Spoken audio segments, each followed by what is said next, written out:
ఫిబ్రవరి 25-26న నిర్వహించిన Bharat Bachao all India student కాన్ఫరెన్స్లో వివిధ రాష్ట్రాల నుంచి వచ్చిన స్టూడెంట్స్ మరియు స్థానిక మేధావులు పాల్గొని విజయవంతంగా ముగించుకున్నారు. ఈ సందర్భంగా సీనియర్లు తమ అభిప్రాయాలను, తమ కాలం నాటి ఉద్యమాలను నెమరు వేసుకుంటూ ఆ ఉద్యమ కాలంలో ఏ విధంగా ఉన్నదని చెప్పారు. ఒక మాటలో చెప్పాలంటే విద్య అనేది ఆదివాసీ జనాల నుంచి పుట్టిందే.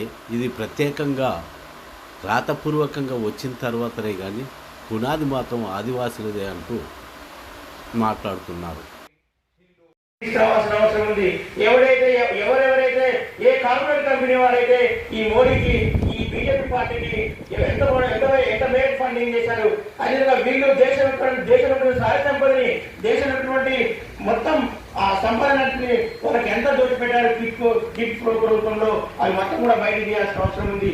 వీటిని వాళ్ళు ఎట్లయితే కులం వాదాన్ని, మతం వాదాన్ని దేశ ప్రజల మధ్య పెంచి పోషించి దేశ ప్రజలు అభివృద్ధి చేశాయి, మనం మాత్రం ఇలాంటి విషయాన్ని, విద్యని, నిరుద్యోగాన్ని వాళ్ళు ఎట్లయితే దేశ సంపదని కార్పొరేట్లకి పంచిపెట్టిరో, విద్యార్థులుగా, నిరుద్యోగులకి, దేశంలో ఉన్నటువంటి యూనివర్సిటీ విద్యార్థులుగా మనందరం కూడా చేస్తున్నాం. ఈరోజు బయటకు వెళ్ళి ప్రజలకి విద్య అవసరం ఉంది. అట్లా మనం భారత భాషలో తరఫున ఒక పెద్ద కోఆర్డినేషన్ కూడా చేసుకోవాల్సిన అవసరం అని చెప్పేసి మేము సీరియస్ విద్యాసంఘంగా మేము భావిస్తా ఉన్నాం. కాబట్టి మమ్మల్ని 1-2 సార్లు ఈ సమావేశం కోసం పిలిచారు, సనాతన సమావేశం కోసం పిలిచారు. ఇంట్లో కూడా మమ్మల్ని పిలిచి మాట్లాడారు. కానీ ఆ తర్వాత కోఆర్డినేషన్ సరిగ్గా జరగలేదు. చెప్పకపోతే మన అవి ప్రమాదం. కాబట్టి ఎట్లయితే ఈ రోజు పెద్ద ఎత్తున మతోన్మాదాన్ని పెంచి పోషించి దేశ ప్రజలను అభివృద్ధి చేస్తుంటే మనం ప్రజల కోసం, విద్యార్థుల కోసం, నిరుద్యోగుల కోసం, ఈ దేశంలో సహజ సంపద కాపాడడం కోసం నిజమైన దేశ భక్తులుగా ఈ రోజు మనం అందరం ఐక్యంగా ఉండాల్సిన అవసరం ఉంది. విద్యకి నాంది సోఫిస్టులు కాదు, విద్యకి నాంది కోఆపరేటివ్స్ కాదు, ఎవరు కాదు, ఆదివాసీలే. జగజీవనంలోనే విద్యకి నాంది. ఈ విషయం తెలియాలంటే యూత్ డార్మిటరీ సిస్టంలో ఏం జరుగుతుంది? అది ప్రాథమిక విద్య కాదు, జీవించడానికి కావాల్సినటువంటి విద్య ఏమిటి? ఎవరికి ఆ యూత్ డార్మిటరీ సిస్టంలో విద్యను కొద్దిగా ఆదివాసీలు అందిస్తుంది?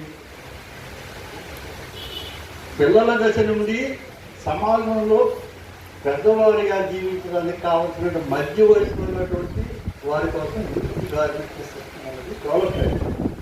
ఇది అధ్యయనం చేసిన తర్వాత మాత్రమే విద్యారంగం గురించి సమగ్రమైనటువంటి అవగాహన కలుగుతుంది. యూత్ డార్మిటరీ సిస్టంలో వాళ్ళు గ్రామాలకు కానీ, వాళ్ళ తల్లిదండ్రులకు కానీ, వాళ్ళ కుటుంబాలకు కానీ సంబంధమైనటువంటి విషయాలు నేర్చుకుంటారు. కానీ స్వతంత్రంగా నేర్చుకుంటారు. తల్లిదండ్రులు కానీ ఎవరు అందులో ప్రమేయం ఉండదు. వాళ్ళు ఏం నేర్చుకుంటారు? ఎలా బతుకుతున్నాం, మన పెద్దవాళ్ళు ఏం పంట పండిస్తున్నారు, మన పెద్దవాళ్ళు ఏమేమి కార్యక్రమాలు చేస్తున్నారు అనేటువంటి విషయాల గురించి నేర్చుకుంటారు. ఈ యూత్ డార్మిటరీ సిస్టమ్ అధ్యయనం చేయకుండా నేడు మనం ఎవరైతే ప్రగతిశీల భావజాలం ఉన్నవారు అనుకున్నామో, శాస్త్రీయ విద్యా విధానం కావాలనుకున్నామో, దీన్ని ఎవరు కూడా అర్థం చేస్తున్నారు. నేను ఈ 1 సంవత్సరంకి పనిచేసి మధ్యలో వెనక్కి రావడానికి కూడా కారణం శాస్త్రీయ విద్యా విధానాన్ని ఒక అంశంగా చర్చించలేదనేటువంటి ఒక తిరుగుబాటు ధోరణితో నేను విద్యార్థి ఆలస్యం నుంచి బయటకు వచ్చేసాను. ఏమిటి శాస్త్రీయ విద్యా విధానం? నెహ్రూ గారు చెప్తారు. ఆయన సైంటిఫిక్ టెంపర్ అంటే సైన్స్ కాదు, మనం ప్రతి విషయంలో కూడా శాస్త్రీయంగా ఆలోచించాం. శాస్త్రీయంగా ఆలోచించడం అంటే ఒకే ఫలితాన్ని 10 సార్లు ప్రయోగాల ద్వారా పొందగలిగితే మాత్రమే అది శాస్త్రీయమైన అంశం. ఇలాంటి శాస్త్రీయమైన అంశాన్ని పొందలేనటువంటి విద్యా విధానాన్ని ప్రవేశపెడుతున్నటువంటి నేటి ప్రభుత్వం బీజేపీ గారి వీళ్ళు ఒక్కలే కదండి దోషం, వీళ్ళు ఒక్కలే కదండి దేశాన్ని పతనం చేస్తుంది. వీళ్ళకి ముందున్నటువంటి పాలకులు కూడా పతనం చేస్తున్నారు.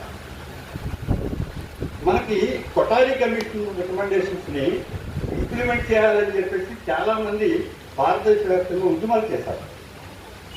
కొఠారి కమిషన్లో ఉన్నట్టు ఏ ఒక్క మంచి అంశాన్ని కూడా ముందుగా ప్రజలకి ప్రయోగించేటువంటి పాఠశాలలో తీసుకురాలేకపోయారు. అంటే కొఠారి కమిషన్ని పెండింగ్లో ఉంచి దాన్ని పక్కన పెట్టి అనేక రకాలైన మార్పులు ఇందులో తీసుకొచ్చారు. ఈ ఫెడరల్ సిస్టానికి భిన్నమైనటువంటి ఒక నిర్ణయం కూడా అమెండ్మెంట్ ద్వారా కాంగ్రెస్ ప్రభుత్వం తీసుకొచ్చింది. స్టేట్ లిస్టులో ఉన్నటువంటి కాంకరెంట్ లిస్టులో ఉన్నటువంటి దాన్ని స్టేట్కు ఉన్న పవర్స్ని తగ్గించి కేంద్రానికి తీసుకొచ్చింది. అంటే బీజేపీని కానీ ఆర్ఎస్ఎస్ని కానీ రాసాయనికని వాళ్ళకే వర్తిస్తుందని అనుకోవద్దు. ఇది కాంగ్రెస్ చేసినటువంటి చాలా తప్పుంది. ఇది అసలు విషయం ఏంటంటే విద్యని స్టాక్ మార్కెట్లో అంటే ఈ పారిశ్రామికలకు కావాల్సినటువంటి ఒక శ్రామిక జనం కావాలి. ఒక్కడు కావాలంటే 1,00,000 మంది రిజర్వులు ఉండాలి. ఈ పద్ధతిలో తయారు చేయడానికి మాత్రమే ఈ రోజు ఉన్నటువంటి ఆన్లైన్ ఎడ్యుకేషన్ సిస్టమ్. రెగ్యులర్ ఇన్స్టిట్యూట్లో కంటే కూడా ఎక్కువ జనం కావాలి. ఆన్లైన్లో కూడా ఎక్కువ మంది సర్టిఫికెట్ రెడీగా ఉండాలి కార్మికులు. అది తెల్ల కార్మికులా నీటి కార్మికులా అనేది వాళ్ళకి అక్కర్లే. అప్పుడు మాత్రమే వేతనం తగ్గించగలరు. అప్పుడు మాత్రమే వాళ్ళు అనుకున్నట్టు దోపిడీ చేయగలరు. ఈ విధానాన్ని అసలు ప్రయోజనకరమైనటువంటి విధానాన్ని లక్ష్యంగా పెట్టుకుని మాత్రమే భారత పాలక వర్గాలు అనేక రకాల ఎక్స్పెరిమెంట్ చేస్తున్నాయి. ఇది మనం ఇంకేపు మతం అనేది కాకుండా అసలు ఎవరు ప్రయోజనాలు పొందుతున్నారు? నేడు ఈస్ట్ ఇండియా కంపెనీ కంటే దుర్మార్గమైనటువంటి గుజరాత్ కంపెనీలు భారతదేశానికి వస్తున్నాయి. వాళ్ళకి స్వతహాగా లేని శక్తిని ఇచ్చాడు మోడీ. స్వతహాగా 100 కోట్లు పెట్టుబడి లేని వాడికి పెట్టగలిగే సామర్థ్యం లేని వాడికి 1,00,000 కోట్లు పెట్టుబడి పెట్టగలిగే సామర్థ్యాన్ని ఇచ్చాడు. Crony capitalism, crony corporate. ఈ అంశాలను కూడా విద్యార్థులు అర్థం చేసుకోవాలి. మనం లక్షలాది వేలాది నిరుద్యోగులుగా లేదా పారిశ్రామిక దోపిడీదారులకి ఒక సైన్యంగా వాడు సెలెక్ట్ చేసుకోవడానికి ఒక ఉద్యోగం కావాల్సిన 1,00,000 మంది రిజర్వ్లో ఉంచేటువంటి సిస్టంలో జరుగుతుంది. అంటే అది యాక్చువల్గా గోపీనాథ్ గారు పెద్ద ఉంటుంది. అది కొంచెం ఏంటంటే ఆ క్లాస్ రూమ్లో అయితే కానీ ఒక లిమిటెడ్ గ్రూప్లో అయితే మాత్రం డిస్కషన్ చేయొచ్చు. ఏదైనా శాస్త్రీయ అంటే సమాజానికి కుటుంబానికి సంబంధించినటువంటి జీవన విధానమే. సమాజం ఒక కుటుంబం. అది సమాజం ఒక కుటుంబం అనే భావన విధ్వంసం చేసిందే పురోహిత వర్గం. అది ఏ రూపంలో ఉన్నాను. మొట్టమొదటి గిరిజన సంప్రదాయాలు తెగ సంప్రదాయాల్లో ఉన్నటువంటి విషయం ఏంటంటే వాళ్ళు నిప్పుని కనుగొస్తున్నారు. అంటే నిప్పుతోటి వాళ్ళు ఆహారాన్ని కాల్చుకున్నప్పుడు వండుకున్నప్పుడు వచ్చిన మార్పుల్లో మొదటి విద్యా అంశం ఉంది. చాలా లీజర్ వచ్చింది. ఆహారాన్ని ఉత్పత్తి చేయడంలో బోలెత్తి లీజర్ వచ్చింది. ఈ లీజర్లో భాగంగా